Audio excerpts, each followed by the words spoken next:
Mingalaba, Tangatino ye, Dinedo, the Quadi, Tosaya out, the Quadi, Tosabo, a dreadima, Basungo, Batama Uzo, Mikebame,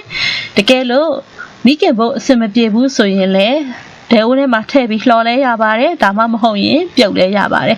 Mikene, and that Tentele Gologeno, Jamagaro, Dine, Basungo, Mikebame, Basun Mike, Muelego. Jabi solution ye to go come pyo me the outga meba right economic content me be now joe quebido and ye along top like ba me to go a low BB solution ye no aku the quadigo sabido chepa me the quadigo papali ya on chemeno anima person mikin hara yabi tamyodi tamyadi tone yare he pensei jetoni yodi say ye baဝင်တဲ့ပစီတွေကတော့တကယ်ကိုရိုးရှင်းရှင်းလေးပါပဲဘာမှမခက်ခဲဘူးเนาะတခွားသီးကိုချစ်တဲ့အခါမှာကြာရင်ကိုအဆင်ပြေတဲ့ကိရိယာကိုအသုံးပြုလို့ရပါတယ်ဒါပေမဲ့တခွားသီးတုပ်တဲ့အခါကြာရင်เนาะပလေးတွေဖြစ်လို့ရှိရင်ပို့ပြီးတော့စားလို့ကောင်းပါတယ်ထူသွားရင်စားလို့မကောင်းဘူးအဲ့တော့ကိုအဆင်ပြေတဲ့ကိရိယာနဲ့ချစ်မဲ့အလဲဥတိုင်းကိုမရှိဘူးเนาะသူကိုစိတ်ရှည်ရှည်လေးနဲ့ဒီလိုမျိုးပလေးတွေဖြစ်သွားအောင်ချစ်မယ်ဒီလိုပုံစံလေးကတုတ်တဲ့အခါမှာလှလဲလှသလိုစားလို့လည်းကောင်းပါတယ်နော်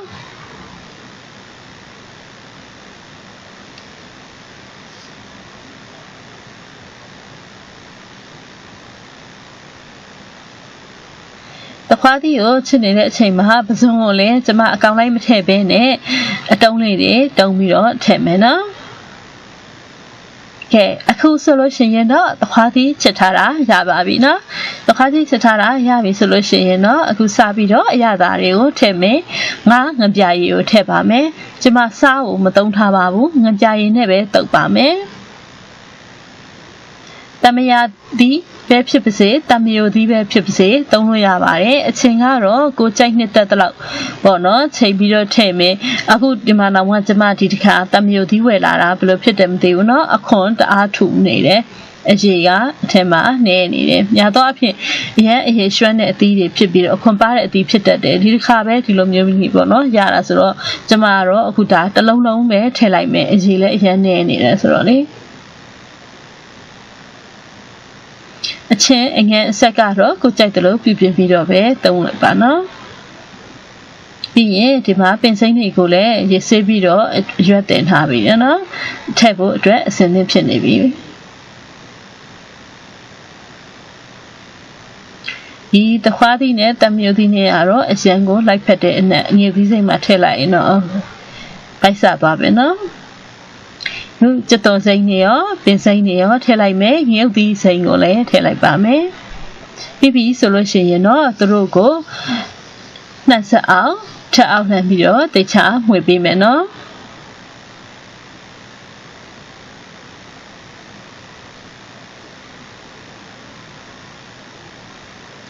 တကယ်ကိုဘာမှလည်းမခက်ခဲသလိုမျိုးအလွယ်တကူပဲကိုယ့်ရဲ့ပတ်ဝန်းကျင်မှာဘယ်နိုင်ငံမှာပဲဖြစ်ဖြစ်နော်အလွယ်တကူရှာလို့ရတဲ့ပစ္စည်းတွေပါပဲနော်အခုဒါကတော့ပစွန်မီကင်ကိုဒါတန့်စင်ထားပြီးသားပေါ့နော်အဲ့ဒါကိုဒီမှာအတုံးလေးတွေတုံးနေပြီးလို့ရှိရင်ဒီထဲမှာစင်သင်းထည့်လိုက်ပါမယ်ကျမရင်းနဲ့လည်းညီညွတ်ပါတယ်တခွားသီးတမယသီးငရုတ်သီးစိမ့်ကျက်သွန်စိမ့်နော်ပင်စိမ့်ဓာတ်တွေဟာကျမရင်းနဲ့အညီညွတ်တဲ့အစားအသောက်တွေပဲဖြစ်တယ်ပြီးတော့လောက်ရတာလည်းအရန်လွယ်တယ်ကုန်ကျစရိတ်ကလည်းတကယ်ကိုမရှိဘူးလွယ်တကူနဲ့ထမင်းစားမိန်စေတယ်သူ့ကိုဒီတိုင်းပဲစားမယ်ဆိုရင်လည်းအရန်စားလို့ကောင်းပါတယ်ဝိတ်ချခြင်းတွေအတွက်ဆိုလို့ရှိရင်တော့အရန်ကိုကောင်းတဲ့ညစာပဲနော်တခွားသီးကလေကိုထစေတယ်ဆိုပေမဲ့ဒီပင်စိမ့်နဲ့တမယသီးကပြန်ပြီးတော့လေကိုလည်းကြည်ပါတယ်နော်ပင်စိမ့်ကတော့တကယ်ကိုလည်းကောင်းတယ်ဆိုတော့လူတိုင်းလည်းသိပြီးသားပါအဲ့ဒီလိုမျိုးကြက်မကြီးနဲ့လည်းညီညွတ်တဲ့စားလို့အရန်ကောင်းတဲ့ချင်းကန်ဆက်တုပ်ကလေးတစ်ခွက်ရပါပြီနော်ဒီမှာရဲ့ page လေးကိုအားပေးတဲ့အတွက်ကျေးဇူးတင်ပါတယ် like and share လုပ်ပေးပါအောင်နော် subscribe လုပ်ထားဖို့လည်းမမေ့ပါနဲ့ sasu.com နဲ့ကိုလည်းဝင်ရောက်ခဲ့ဖို့ဖိတ်ခေါ်ပါတယ်နော်ကြိုးစားပြီးတော့ချက်ပြပေးတော့မှမလို့ကြည့်ရှုပြီးတော့အားပေးပေးကြပါအောင်ရှင်အားပေးကြည့်ရှုနေတဲ့တကယ်ချင်းတွေအားလုံးကိုကျေးဇူးတင်ပါတယ်အားလုံးပဲရှင်လန်းချမ်းမြေ့ကြပါစေရှင်